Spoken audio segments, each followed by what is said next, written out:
E aí, pessoal, tudo bem? Como é que vocês estão? Nossa aula será de plateumintos e nemateumintos. Uma aula interessante, principalmente para a medicina, porque envolve várias doenças, várias parasitoses, como, por exemplo, a esquistossomose e a lombrigose. Vamos ver, então, as características gerais dos plateumintos. Vamos conhecer, como é que é esse verme e depois vamos conhecer algumas doenças causadas por eles. Observem que eu usei o termo verme. Os plateumintos são o primeiro dos vermes que nós vamos estudar. Depois vem os nemateumintos e vocês já estudaram com o professor Rogério os anelídeos, onde estão as minhocas. Uma das principais características dos plateumintos é que eles têm o corpo achatado dorso ventral. Quando você olha o verme de cima para baixo ou de baixo para cima, você percebe que você está vendo uma folha. Mas quando você vê na lateral, você percebe uma folha realmente verdadeira. Ela é laminar e fina. O maior exemplar que nós temos dos plateumintos é a planária, que é um indivíduo de vida livre e que é aquático. Outra característica dos plateumintos é que, além do sistema digestivo que eles já vão apresentar, do sistema nervoso que eles já vão apresentar, vai surgir o sistema excretor. Preste atenção, a história do nosso rim começa justamente hoje, nos plateumintos, lá na planáriazinha. Então surge um sistema chamado sistema excretor, um sistema excretor primitivo, chamado de protonefrídeo ou células flama. Vejam, observem nessa imagem a célula flama. Observem que é uma célula por quê? Existe aqui uma membrana, um núcleo e aqui um tufo de flagelos. Esta célula está mergulhada no corpo do animal, no tecido do animal, envolvida por outras células gerais do corpo. Então aqui está um plano maior, cada pontinho desse seria então uma célula flama. Vejam que estas células estão no corpo inteiro do animal, de modo que tudo que as células produzem, a célula flama captura. Então estas células que estão aqui fora, do lado, de um modo geral, em contato com uma das células flama, vão eliminar as suas secreções, suas excretas, e aí, por difusão, a célula flama, que é essa daqui, vai absorver. Lembra da fagocitose? Pois é, esta célula flama vai absorver as excretas por fagocitose e vai conduzir essas excretas até um ducto coletor. Esse ducto coletor se espalha por todo o verme, no caso aqui da planária, e depois é eliminado por poros excretores. É desta forma que o animal pode, então, comer em paz e produzir suas excretas, e depois essas excretas são eliminadas. Então, não esqueçam, célula flama ou protonefrídeo aparece pela primeira vez e unicamente nos plateumintos. Uma outra informação interessante. O sistema digestivo desses animais é incompleto. Por que ele é incompleto? Porque só tem boca, e o mesmo orifício que serve de boca também serve de ânus. Estou querendo dizer para ti justamente isso. No mesmo lugar que entra a comida, vai ser o mesmo lugar que vai sair o resíduo da digestão. Não confundir o que eu estou falando. A comida que é absorvida é uma coisa. As substâncias que não foram absorvidas ficam no próprio intestino e depois vão ser eliminadas. Excreção é outra coisa completamente diferente. Excreção é, depois que a comida passou para o sangue, e as células absorveram, e as células digeriram o que elas quiseram, elas vão eliminar essas substâncias para o sangue, ou para qualquer substância líquida, ou qualquer meio líquido, e depois é que vão ser capturadas por um aparelho excretor. No nosso caso, é o rim que vai tirar do sangue. No caso de uma planária, no caso de um plateuminto, é a célula flama que vai retirar as excretas. Então, excretas saem pelo sistema excretor, e as fezes saem pelo tubo digestivo. No caso das planárias, pelo mesmo orifício que entrou. Outra informação, eles não têm aparelho circulatório.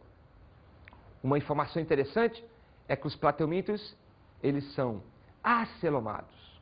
O que é um ser acelomado? Não tem celoma. E o que seria o celoma?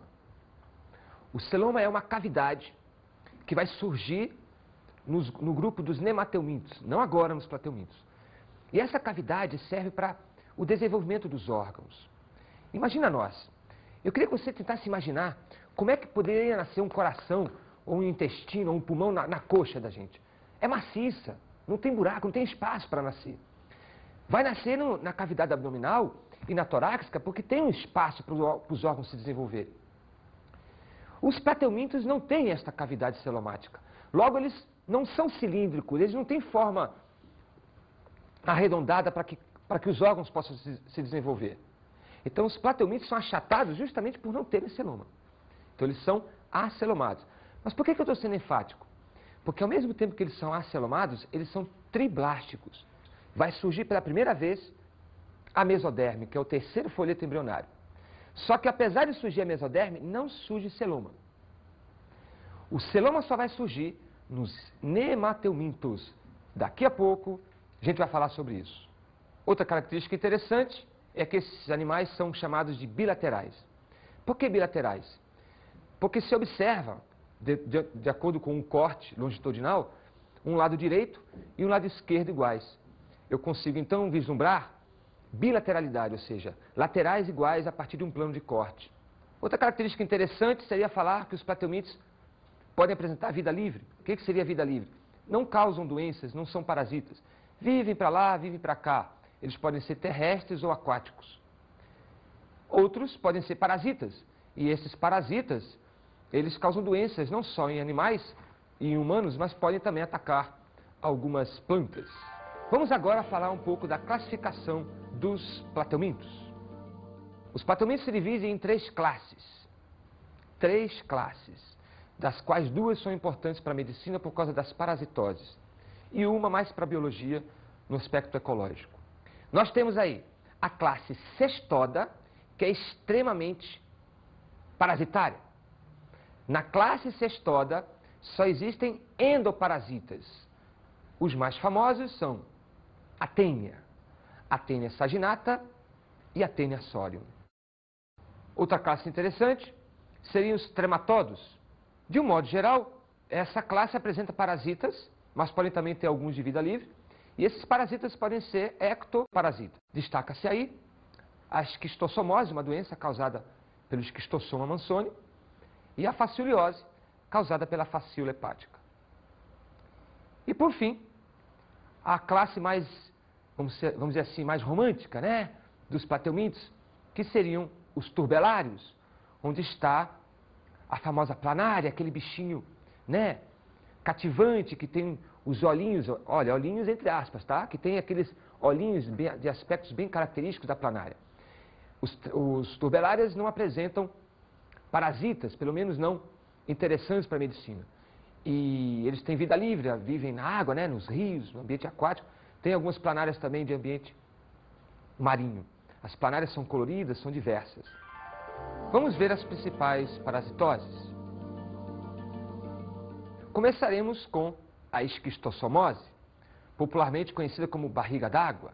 Vamos manter uma sequência lógica. Vamos sempre apresentar a doença para você, falando do agente etiológico, que é quem causa a doença. Depois, se tem vetor ou não, que é quem transmite a doença. Depois, as características da doença, os sintomas, o ciclo biológico e, por fim, a profilaxia, que é medidas para se prevenir da doença. O agente etiológico da esquistossomose é o Esquistossoma mansoni. Ó, Esquistossoma mansoni. Esse verme, ele é dioico, ou seja, ele tem dois sexos. E é interessante porque o macho, né, bem característico, ele apresenta um canal onde a fêmea fica mergulhada dentro e onde vai acontecer a reprodução. Então, no mundo animal, há surpresas. É o macho do esquistossoma que tem um canal, vamos dizer assim, vaginal, chamado de canal ginecóforo, onde a fêmea, bem delgada e bem fininha, vai ficar ali, dormindo ali naquele canal, e é onde vai acontecer a reprodução. Tudo bem? Então, vem aqui comigo para o ciclo, para a gente poder entender. Vamos entender logo o ciclo, que aí depois fica mais fácil para sacar a doença. Observem que é um ciclo que tem o homem e um hospedeiro alternativo. Quando um ciclo tem dois hospedeiros, nós dizemos que esse ciclo ele é diheteroxênico ou digenético. Existe um indivíduo, no caso, por exemplo, o homem, que vai ser o hospedeiro definitivo, e o outro hospedeiro vai ser o hospedeiro intermediário. Há doenças em que o homem passa a ser o hospedeiro intermediário e o outro hospedeiro passa a ser o definitivo. O que define um hospedeiro definitivo e um hospedeiro intermediário?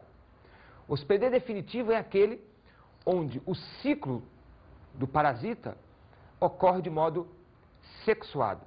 E o hospedeiro intermediário é aquele onde o parasita realiza a reprodução assexuada. Vem comigo aqui. Então o homem, ele é o hospedeiro definitivo porque o verme, no caso a fêmea e o macho, eles vão realizar a fase sexuada deste ciclo. Então depois que eles copularam, vai acontecer a produção de ovos. Esse verme está no intestino e ele parasita nesse momento que está ovopositando. O ovo vai para o intestino, mas o verme está no sistema porta-hepático. Então deixa eu deixar bem claro isso. O ovo vai para o intestino, enquanto que o verme está no sistema porta-hepático. Se você tiver muita dificuldade em entender isso, pensa o seguinte: está nas veias que estão presentes no fígado. Tudo bem? E no mesentério, que é o tecido que sustenta o fígado, junto com o intestino. Quando você puder ver num frigorífico, ou sei lá, num açougue, os intestinos de um animal e o fígado, você vai ver que tem umas membranas que seguram, amarram o fígado no intestino. Esse tecido é chamado de mesentério e está cheio de vasos sanguíneos. O esquistossoma, ele fica justamente nesses vasos hepáticos e intestinais entre o mesentério. Tranquilo? Bem, mas ele coloca um ovo e esse ovo vai migrar para a corrente sanguínea e aí ele tem um furinho. Ele tem um espinho. Vou aqui pegar uma massinha. Segue aqui, Joãozão, João. Segue aqui. Olha só. Ele tem, então, imagina que isso aqui seria o ovo, tá? E ele tem um espinho.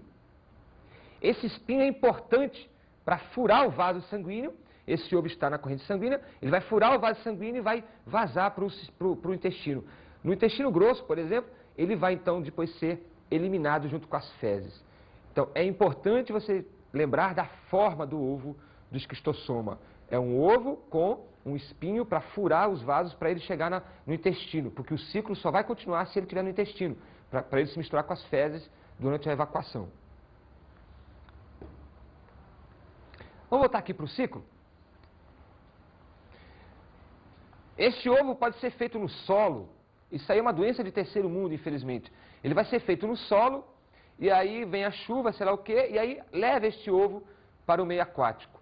Em água, reparem que o menino aqui, a criança, né, a menina, está em água.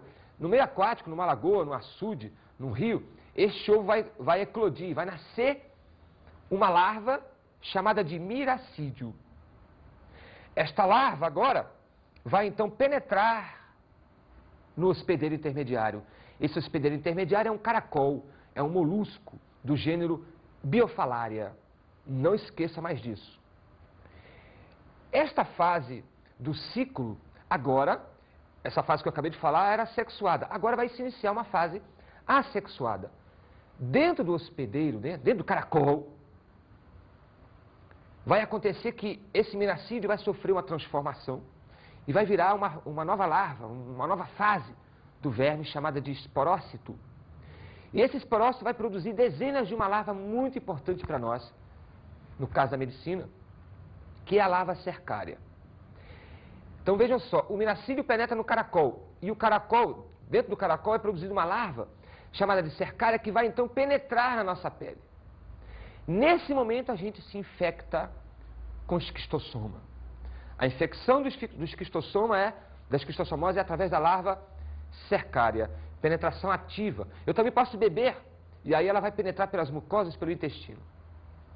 Essa larva vai sofrer algumas transformações dentro da gente, até chegar no sistema porta-hepático de novo, onde essa larva já vai chegar na fase adulta e começa tudo de novo. Perceba então que é uma doença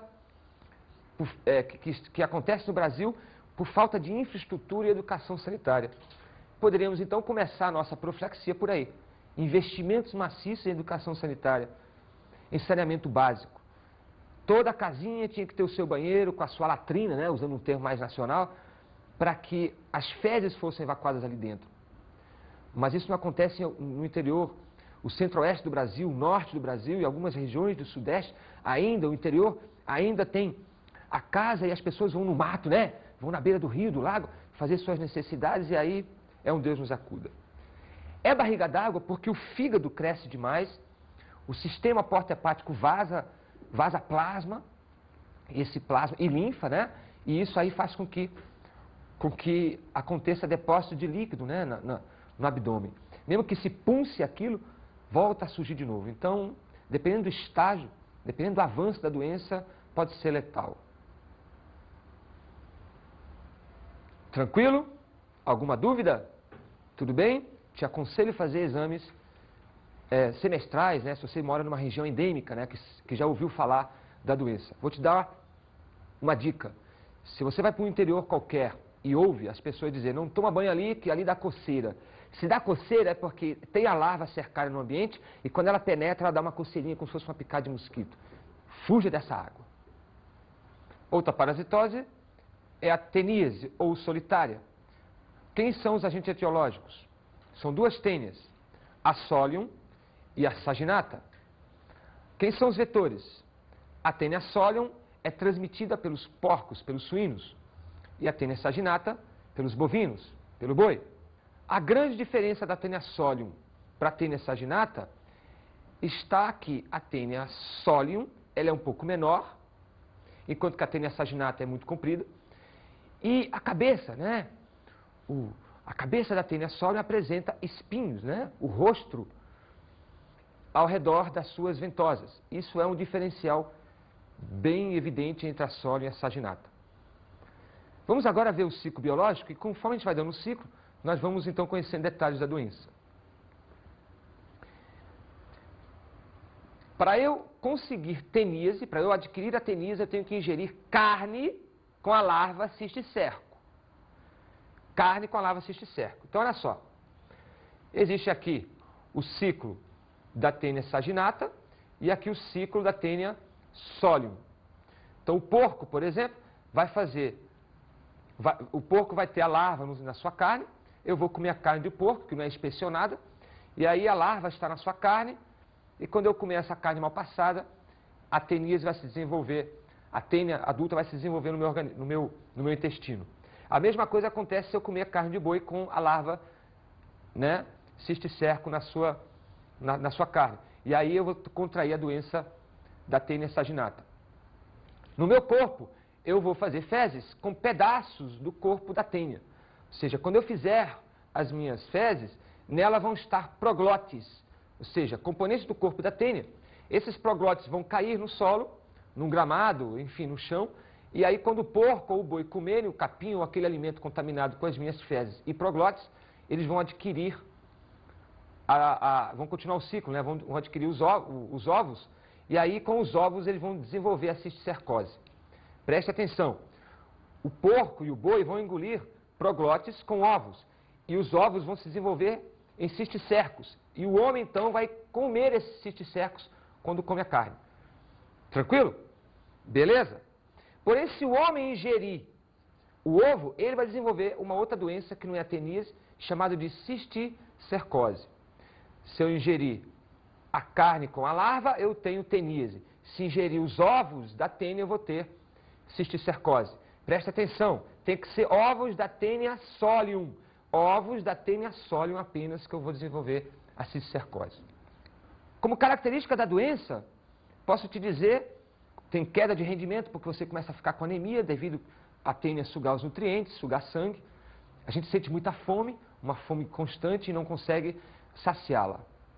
E que você fica com um volume abdominal grande, com profilaxia, tratamento nos animais, né, zootecnia aplicada e saneamento básico, né, fazer as fezes em latrinas, em banheiros, para que os ovos ou os proglotes estejam disponíveis para o animal. Tranquilo? Vamos ouvir agora o depoimento de um médico sanitarista acerca do assunto.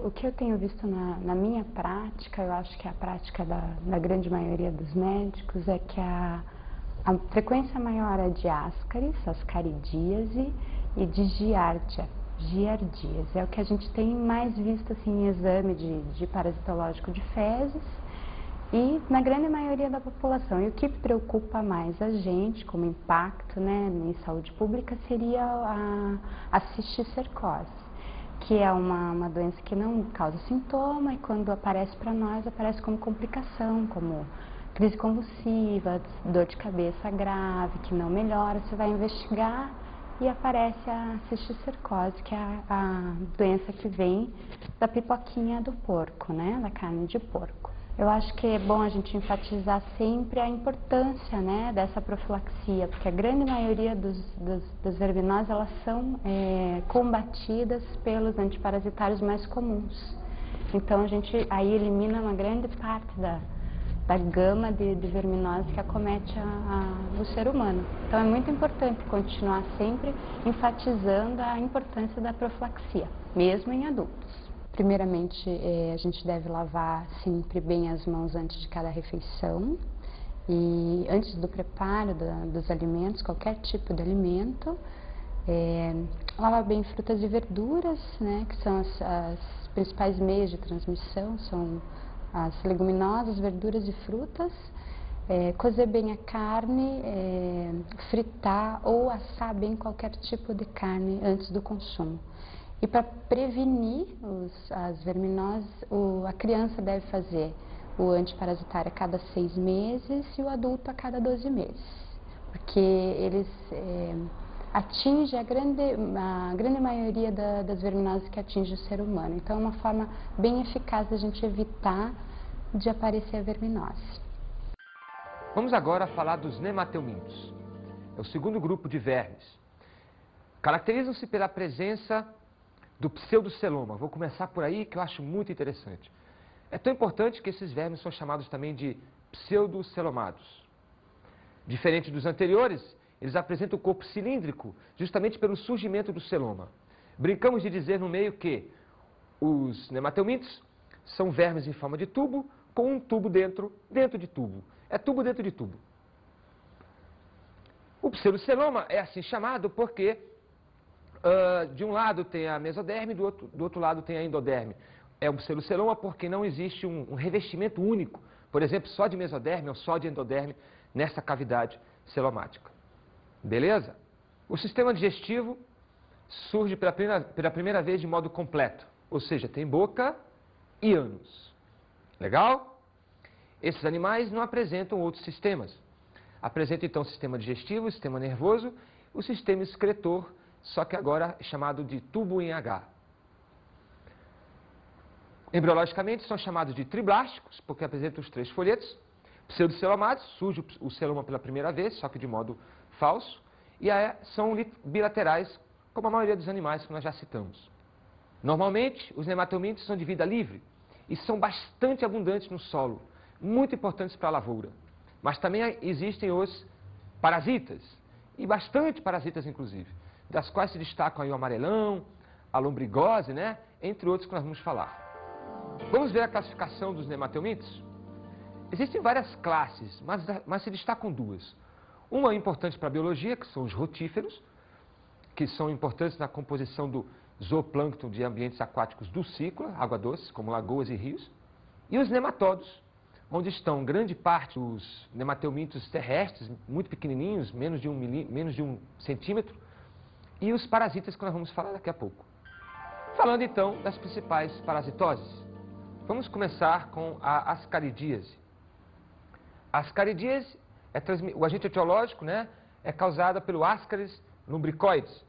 A fêmea é maior que o macho, e o macho apresenta 2 ganchos que são importantes na cópula. Esse verme, ele está localizado no intestino. No intestino também ele coloca os seus ovos.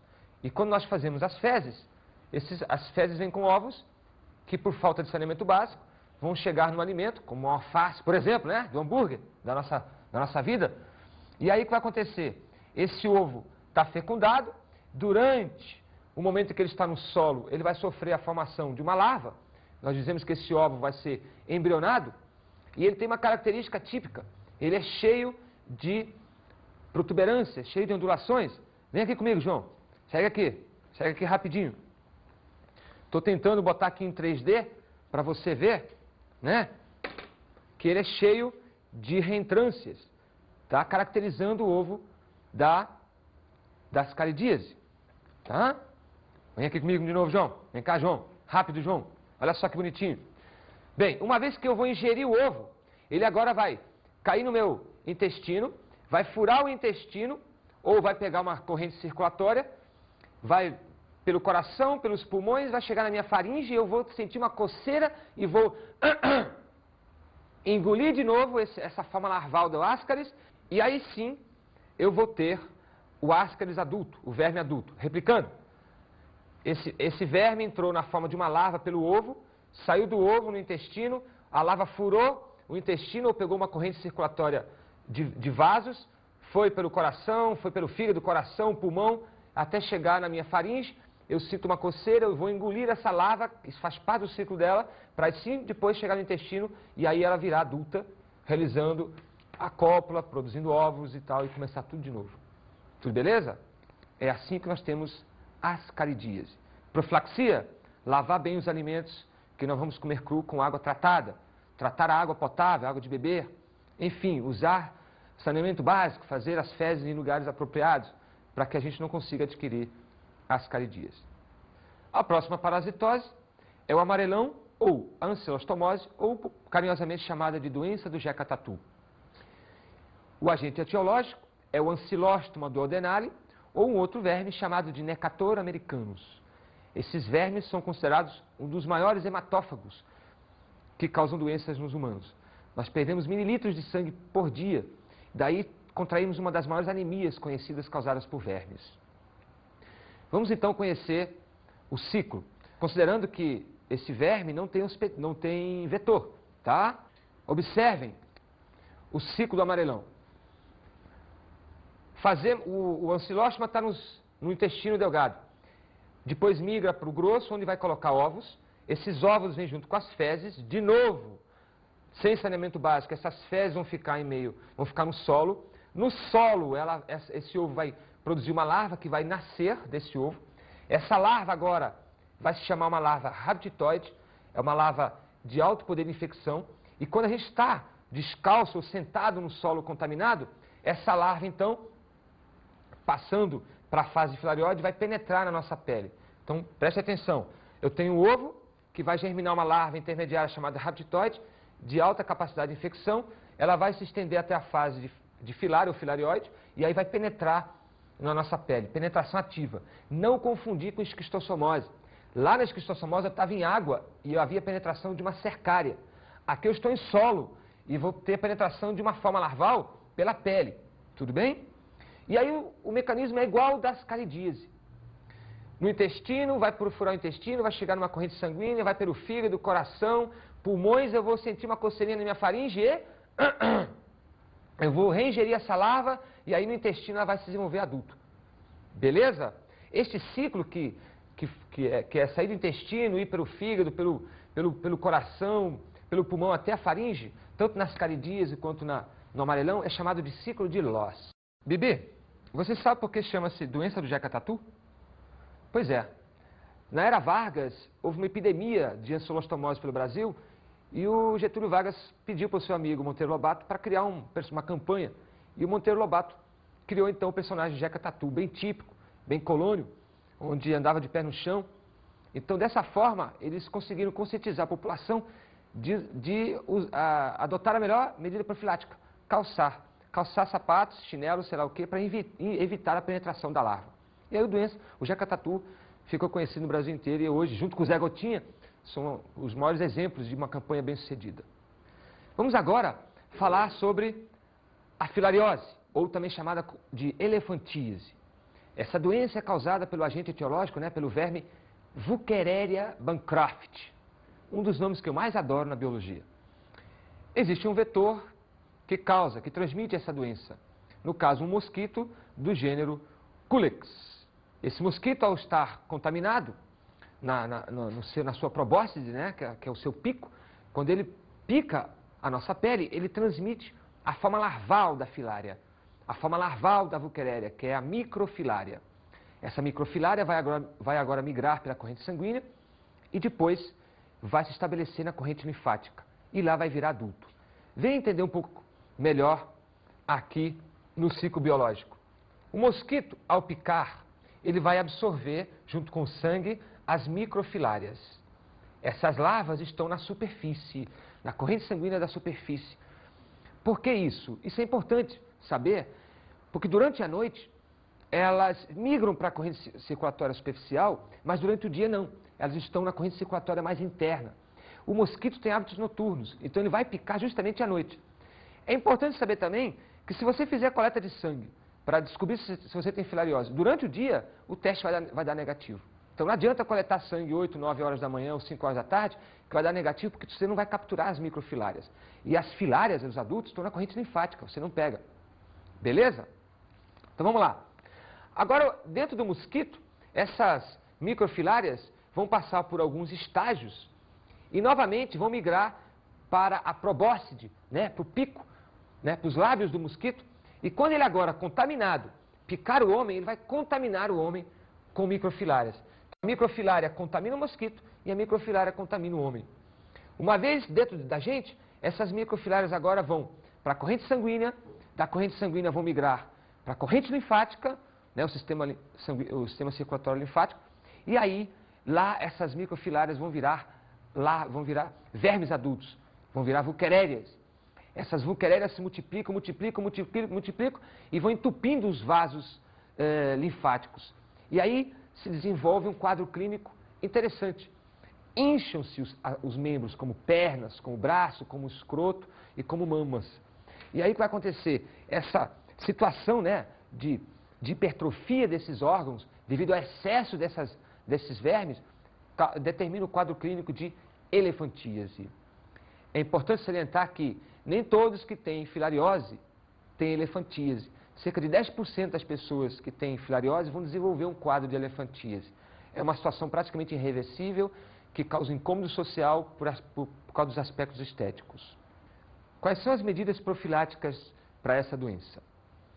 Claro, é evidente que é eliminar o mosquito, não deixar o mosquito ter contato conosco. Daí usar mosquiteiros, telas, etc. Usar inseticidas também é interessante. Cuidado só para não ter intoxicação, né? 10 minutos antes, 15 minutos antes de você ir dormir, por exemplo, jogar lá um inseticida. Tá? Então, eliminar o vetor. Fazer exames anuais, né, ou semestrais, sempre à noite. Coletar sangue lá pelas 7, 8, 9 horas, que é o ideal, entre 9 e 4 da manhã, da madrugada, para que possa, no sangue, ter a microfilária para dar positivo o teste. Tranquilo? Era isso que nós tínhamos para falar sobre as principais doenças de nematelmintos e platelmintos e sobre a biologia desses animais. Beleza? Vamos agora ver as dicas de estudo.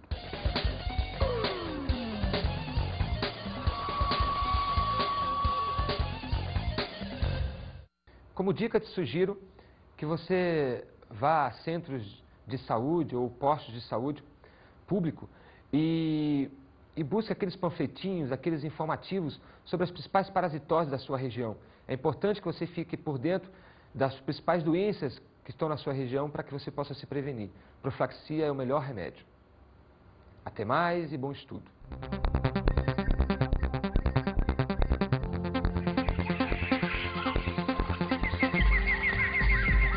Nesta aula estudamos os platelmintos e os nematelmintos.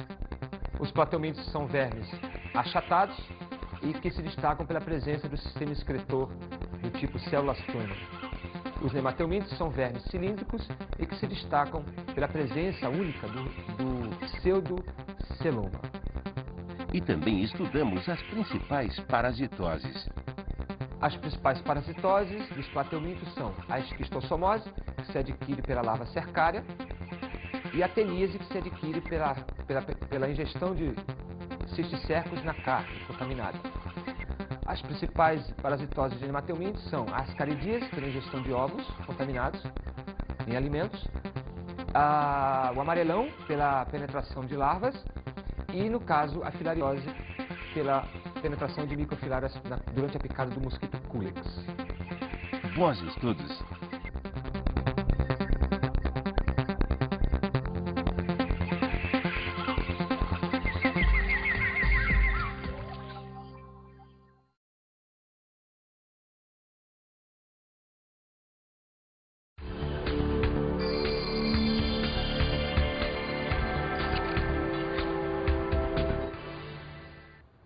Sugiro que você possa preparar uma palestra com um sanitarista para enfatizar as doenças mais comuns da região, para que os alunos possam então ganhar know-how, né, conhecimento do que está acontecendo na sua região a nível de endemias, de parasitoses. E sugerir que façam os exercícios, que exercícios melhoram, otimizam o aprendizado.